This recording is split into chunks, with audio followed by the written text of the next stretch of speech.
So Leah Penniman, so she says here, to free ourselves, we must feed ourselves. Now, do you guys feel free around here? I don't know, do you? On this question, do y'all? Yeah, exactly. I don't think we're clearly feeding ourselves, right? So therefore, I don't think we can claim that we are free. If we want to have some clean food in our neighborhoods, we got to do the work. I'm James. I'm a founder and the executive director of Urban Symbiosis, but mostly I'm just a farmer and a resident of Aurora.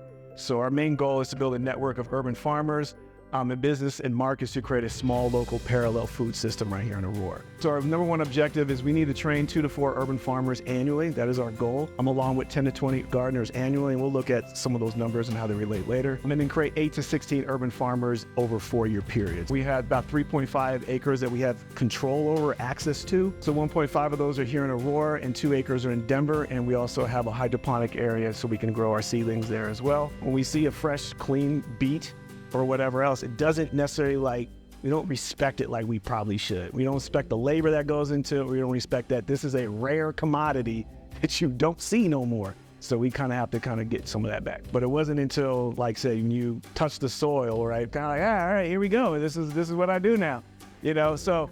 The things I really love about Aurora is that there is a lot of little mercados, little like traditional grocery store that I always like to go and look into. And I think that those are very important for local economy because they're usually managed and run by the people who own them. So everything's packaged in plastic, comes to you in these little containers, which just adds to the waste problem. But it's also disconnecting us from where our food comes from in the growing process. And if you don't know the work that goes into producing your food, you have less value and appreciation for it.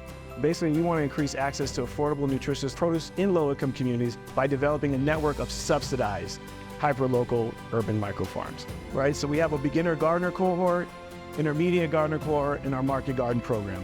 So this will allow a pipeline, basically, for food producers. We would love to see this. So a network of farms, and this is exactly 16. This is our target, and this is what that would look like.